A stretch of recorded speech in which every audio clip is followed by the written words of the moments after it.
PR's Top Pros Talk, reflecting on 2023 and planning for 2024, featuring Jamie Dowd, North America Health Lead at Weber Shandwick. And here's your host, Doug Simon. You're a really upbeat person, but there are specific reasons you're optimistic about what 2024 will bring to the business. Yeah, I have a lot of optimism for what 2024 will bring us. I think we saw at Weber Shandwick Health, we've had a significant year of growth for a variety of reasons across all of our major areas of business, product communications, corporate communications, public health, and corporate health.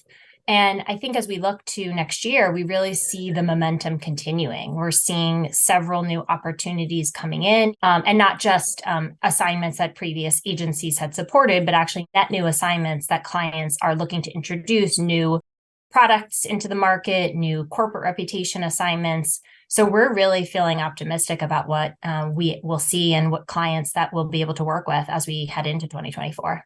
So you're seeing in these new business opportunities, not just clients looking to change agencies because of dissatisfaction, but new opportunities.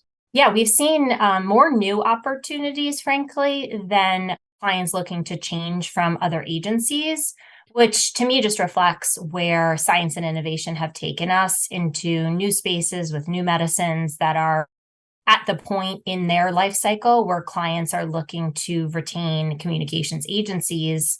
And luckily with Weber Shandwick and our practice being such a large healthcare team, we're able to take on a variety of assignments at various levels of the product's life cycle in order to introduce that into the market and work across the various stakeholders that the clients would like to reach. Yeah, and one of the challenges that do you feel is likely to continue is the problem of misinformation. On one level, that actually makes PR more important, but it's still a challenge. Yeah, it's a huge challenge. And honestly, it's a great question. And I think it's going to get more severe before it gets better. And there's a lot of companies and organizations obviously doing everything they can to fight that. But just to kind of untangle what I started off with, I think this is the biggest issue at the intersection of business and society and politics and science. And that's where obviously my line of work is really impacted. And that's why Weber Shandwick in the last few years has been so on top of what we can do to confront it.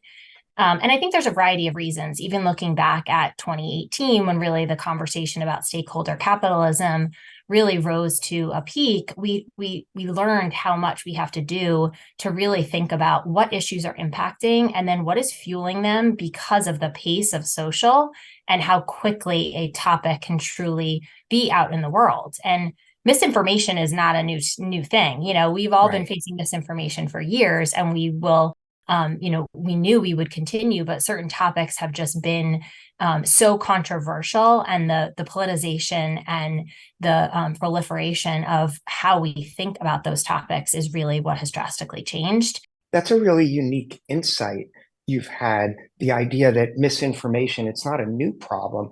What's new is the impact it's been having. So how can you as an advisor to brands and brands themselves combat it? I think that's where every company has to look and analyze. And that's been the importance of our partnership with Blackbird, which has been one of the leading organizations really evaluating and helping companies understand what is the nature of the conversation around the misinformation, who is spreading the misinformation. And those two pieces really then can advise exactly what we do. And when we're thinking about a client issue, we're really thinking about, okay, what do we need to do to combat whatever is being stated? These are usually, again, to my point of, the politics that have gone into, particularly into the science realm and what we saw during the COVID pandemic. These are very emotional issues, and you can't enter the conversation and try to one by one advise against what the person might be saying because of that emotional nature of the conversation. Right. What we typically recommend is that, first of all, push out the information that is reputable, credible information to the audiences that you want to reach. And then take that analysis that you've done about what is not the correct information and really think about, what do I need to do to help educate people and understand? And most importantly, how do I do that with empathy? And I think that's the biggest piece of counsel that we've been giving our clients in the last couple of years is there was an automatic reflexive nature to try to combat. We really think about it now as we want to build that empathy with an audience so that we can enter it and try to give the right information and resources to be able to change it. The number one thing that we've learned working with Blackford at Weber Shandwick is that we have to understand where the misinformation starts, but also understand that it is not always done in a malicious nature. There are people out there searching for information, and they might find a piece of information that they are starting to spread just to start a conversation as they look for support. And that kind of information and the way that you would approach what you would view as misinformation has to obviously be handled very differently than anything that is not factual. And we saw this a lot in the vaccine conversation because we had lay consumers reviewing clinical data because it was such a topic of conversation in our world. But that lay view of a clinical study then took hold on social and had a whole different conclusion than, say, a scientist or a physician or a clinical investigator would have. Jamie, we've been talking about misinformation. Are you concerned that AI could have an outsized role in really pushing it forward? Yeah, I think that the biggest trend that we may see in misinformation is actually AI, and not just that it's artificially generated content, but honestly, the fact that it just exists. I think we've all seen the role that algorithms can play in really getting that content to take on a life of its own. And as I mentioned earlier, that news often spreads much faster than the news that we would consider to be true. So we've really got to think about and work together across social media companies, government, private organizations, and really think about how do we combat this to a place where we can understand and believe and really use AI in the way that it's really created to be. I'd like to switch gears because another topic I know you believe strongly in that's also been a trend in health communications is an increased focus on women's health. What do you feel is sort of finally driving it, if you want to call it an equalization of it, and where do we go from here? It's really exciting to see the focus on women's health that we've seen in the last few years. I think my view is that, the unmet needs that have been raised can obviously be real innovation for women. And I think that's only been possible because there's been many voices, and many of them being very high profile, that can no longer be silenced. And I think that's the key. Those voices being out there and being heard is what has triggered us to really realize, and companies to realize, that they need to act and innovate for women in a new way because of that growing voice. And I think that's been a really exciting thing to see in the last few years. Obviously, as a woman and as a mom of 3 little children, health and women's health decisions. And one of my children will be a woman. And I think that's where I'm passionate about what can come from the conversation that's now been surfaced, because I still think we're in our infancy of exactly what brands and companies are really going to do about it. You're also very passionate about supporting female leaders like yourself in the PR industry. What can communicators of all genders do to really help advance women's careers? I'm really proud of what Weber Shandwick has done to really help women. So I'll start there. I think we've seen this year, several of our female leadership positions be elevated, many others in the company be promoted. We have expanded our family leave policy, which is much more accommodating for people, both moms and dads, who are taking time off from adoption or birth of a baby. And really seeing them come back, and being at the company almost 19 years, really seeing them come back and their ability to come ease back in, but also feel as if they're at a stage with their new child where they really feel ready. So watching that has been great. I think that as we've seen this year, and we are such a large healthcare communications practice in North America, really seeing our clients now paying attention to what's happening in the women's health arena, I think has been a huge change and a huge shift. And I think there's a variety of reasons for that. I think there's a discussion about several things that used to be taboo, sexual health, pain, anxiety, hot flashes, anything related to menopause. I think this year menopause has had such a moment. There's so much conversation and discussion. And part of that is to my comment earlier of these voices finally feeling like they are loud and they can be heard and they're being acted on. And I think that's a really critical moment for all companies to think about how do we do this differently.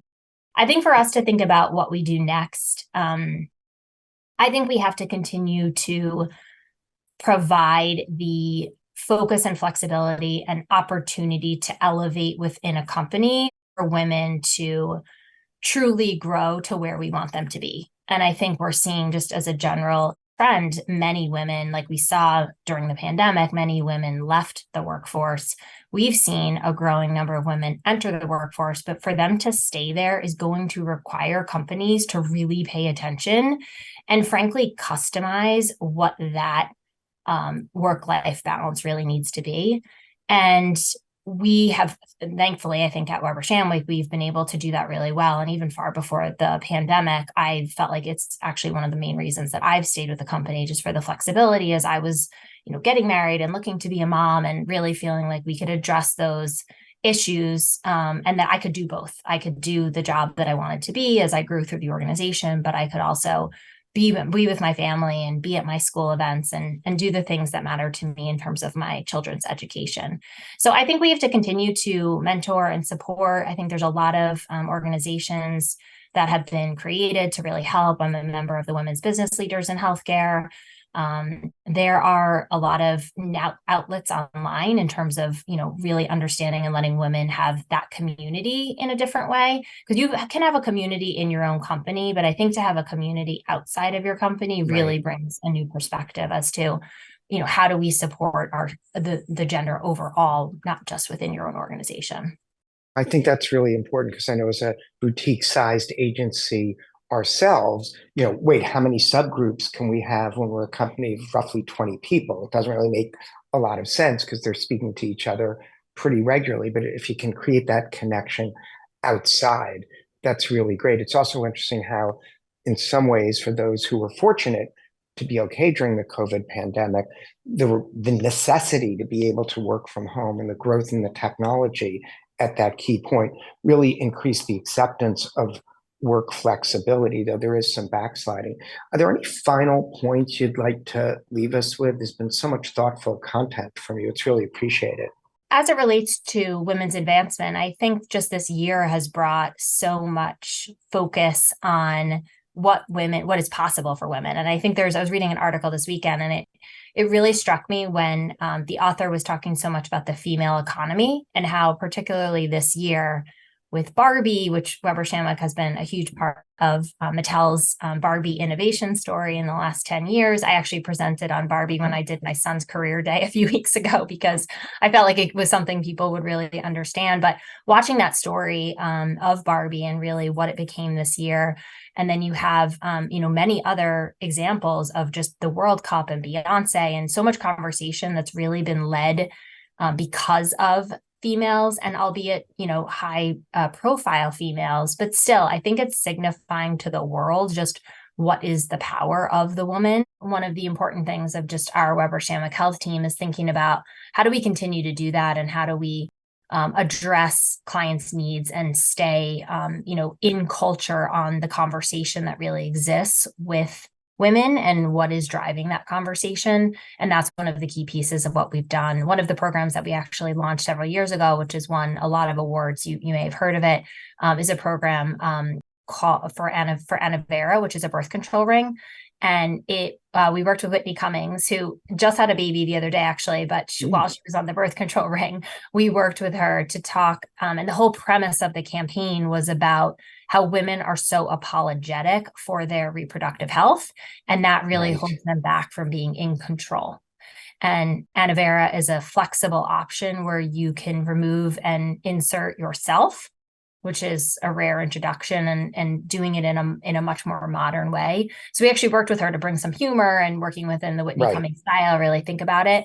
And the results is why that it was such an award winner. The results were phenomenal in terms of the conversation that had surfaced, and women really feeling like they could go out there and talk about something much more comfortably. So I think that it's more programs like that and things that are messaging that is willing to surface some of the challenges that women has faced. Yeah, well, I'll award you a PR's Top Pros Talk Award winner based on this conversation. Thanks so much for participating. Thank you.